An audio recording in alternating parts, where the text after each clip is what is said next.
palavra para o meu colega. Muito obrigado, senhor presidente. Obrigado. Excelentíssimo senhor ministro Cristiano Zanin, presidente da Egrégia Primeira Turma do Colégio do Supremo Tribunal Federal, excelentíssimos senhores ministros e ministra, membros da mesma, doutor representante do Ministério Público Federal, agradeço a atenção de vossas excelências e dou continuidade à fala do meu colega, do meu antecessor, doutor Celso Sanches Vilardi. Inicialmente, gostaria de observar as questões relacionadas diretamente à imputatio delicti, que são o baricentro desta acusação. De fato, a acusação gravita em torno da imputação do crime de golpe de Estado ou de abolição violenta do Estado Democrático de Direito. Ambos esses delitos, excelências, eles têm, na sua configuração, na sua elaboração, no seu enunciado do tipo penal, um traço comum, que é a forma vinculada. Ambos exigem que a conduta seja desenvolvida só e somente mediante atos de violência ou grave ameaça.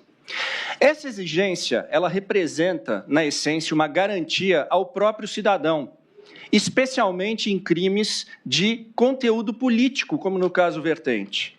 E isso por quê? Vejam, vossas excelências, temos ali o crime de golpe de Estado. Tentar depor, mediante violência ou grave ameaça, o governo legitimamente constituído. Se nós subtraíssemos essa oração explicativa, onde é colocada a violência ou grave ameaça como conduta pré-estabelecida, teríamos um tipo penal redigido da seguinte forma: tentar depor o governo legitimamente constituído. Ou seja, teríamos um tipo penal extremamente aberto e com uma perigosa amplitude, notadamente em delitos políticos. Nós sabemos que em situações como essas, em que o tipo penal não obedece ao princípio da certeza, corolário do princípio maior, que é o princípio da legalidade, ficamos sujeitos a, em momentos de instabilidade política, vermos um tipo penal transformado em arma.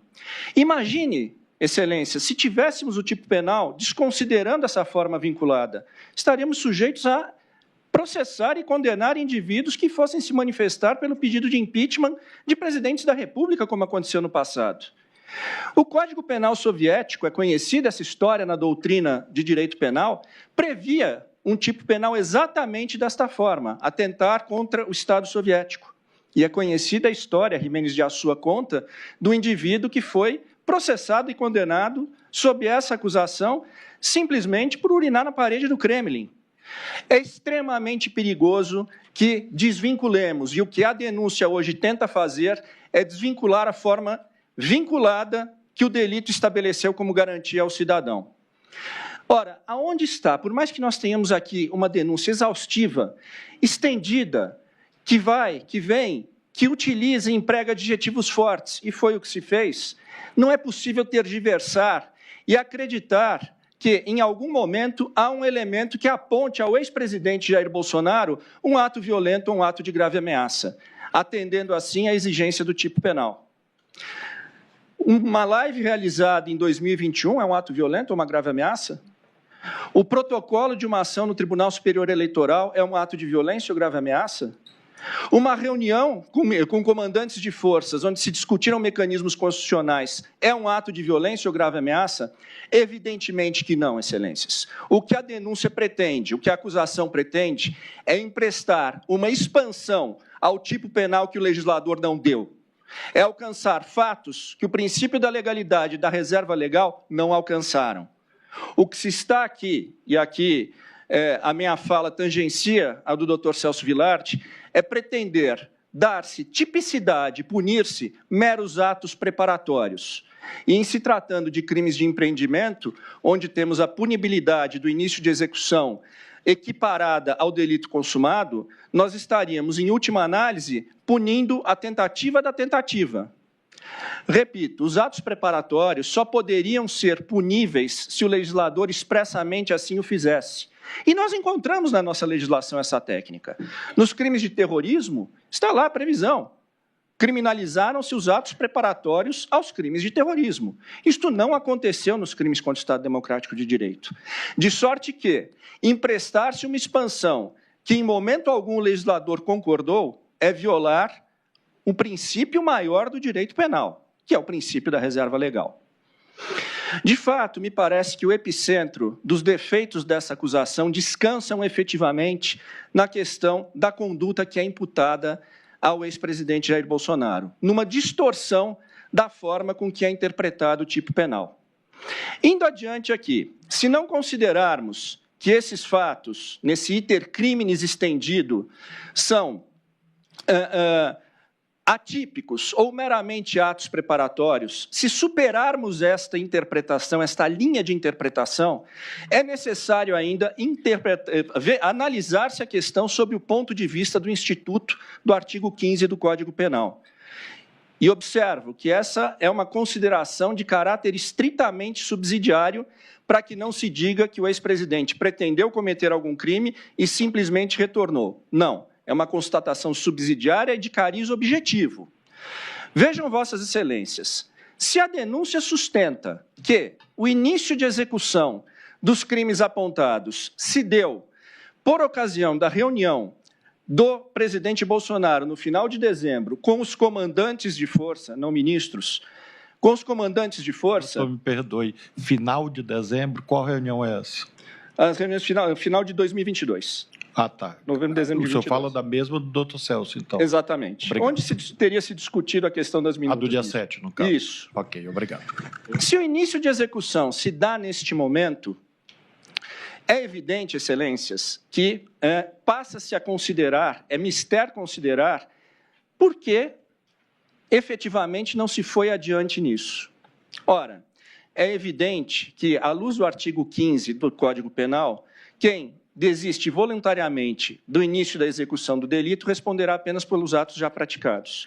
Está efetivamente, pela análise dos fatos posteriores a tal reunião, evidenciado que o ex-presidente, além de não pretender dar golpe de Estado, não teve nenhum intuito em ir adiante com o projeto criminoso apontado na denúncia. E por que isso? A análise dos fatos posteriores indica. Vejam, Vossas Excelências. Bem, falava-se que em tais reuniões se discutia estado de defesa e estado de sítio. Estado de defesa e estado de sítio são atos protocolares previstos na Constituição. E, em momento algum, o ex-presidente deu início aos protocolos, e protocolos extremamente rígidos para a instalação, para a convocação de um estado de defesa e um estado de sítio. Ele deveria, preliminarmente, convocar o Conselho da República, composto por mais de 20 membros, muitos deles ministros de Estado, convocar o Conselho de Defesa, composto por 9 membros, também muitos ministros de Estado, e, após isso, submeter o decreto, seja de estado de sítio ou de defesa, à aprovação do Congresso Nacional.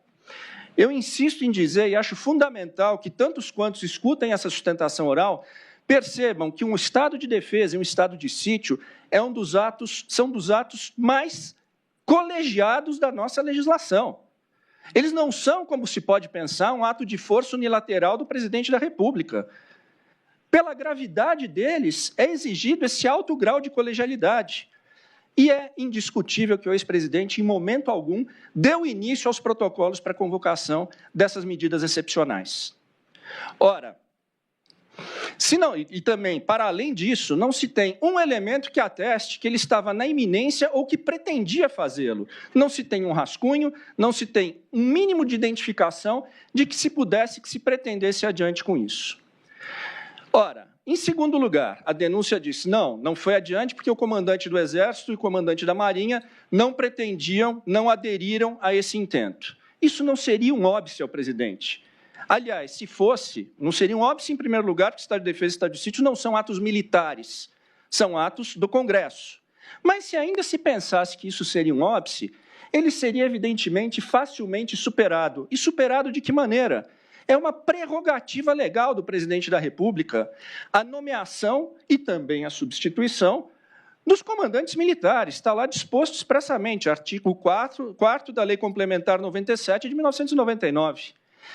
O que se quer dizer com isso? Bem, se o ex-presidente pretendia, de fato, decretar um estado de sítio ou de defesa e houve a reticência dos comandantes da Marinha, da Aeronáutica e do Exército, bem, ele não esgotou os meios para levar adiante, então, o seu intento original, porque bastava-lhe, mediante um simples despacho, substituir estes comandantes reticentes por nomes que previamente fossem aderentes a esse projeto.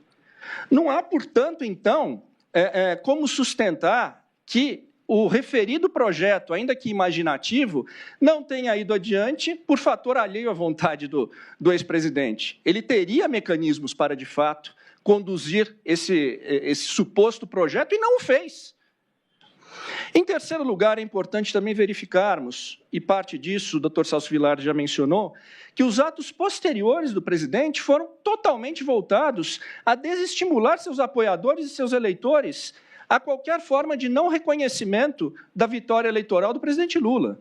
Fez a passagem do comando, fez a transição da presidência de forma pacífica, inclusive nomeando os comandantes militares indicados pelo atual governo. Na sua live, no dia 30 de dezembro, e nós na defesa insistimos muito, porque ela é bastante sintomática de que não havia esse espírito, o presidente foi enfático aos seus eleitores. Vamos respeitar as leis e as constituições. Bem, Excelência, chegando aos minutos finais da minha fala, é fundamental dizer-se que essa Suprema Corte hoje não lida com um caso trivial, com um caso comum, e que, no máximo, se tornará jurisprudência de destaque dessa Corte. Não. Nós estamos diante de um caso que, como todos os outros, porém mais do que qualquer um, exigirá a credibilidade da decisão dessa Corte. E essa credibilidade terá de ser exteriorizada pelo respeito ao devido processo legal, à ampla defesa, ao princípio do juiz natural, a imparcialidade objetiva e, principalmente, em uma decisão calcada em provas contundentes, em provas evidentes, e não simplesmente em narrativas ou suposições. De outra forma, se prescindir desse mecanismo, teremos aqui um julgamento que será inacabado, porque ele estará sempre submetido ao Tribunal do Povo, ao irrequieto Tribunal do Povo, e que certamente não poupará palavras em dizer, não, o que se está julgando aqui é um movimento político e não simplesmente uma liderança. Nós não podemos, em hipótese alguma, Excelências, permitir que entendam que a esta Corte ou este juízo terá faltado a atenção à gravidade desse caso e à falta de elementos que possam imputar ao presidente Jair Bolsonaro os delitos que lhe são direcionados na denúncia. Senhores ministros, não permitamos, em hipótese alguma, criarmos, neste processo, uma versão brasileira e atualizada do emblemático caso Dreyfus. Curiosamente, também capitão de artilharia, curiosamente acusado de crime contra a pátria, curiosamente condenado com base num rascunho de documento apócrifo, curiosamente teve o seu exercício de defesa constrangido em determinada altura, e, inegavelmente, um dos casos que representa uma cicatriz na história jurídica do Ocidente. Senhores ministros, a absolvição do presidente Bolsonaro é imperiosa para que não tenhamos a nossa versão do caso Dreyfus. Muito obrigado.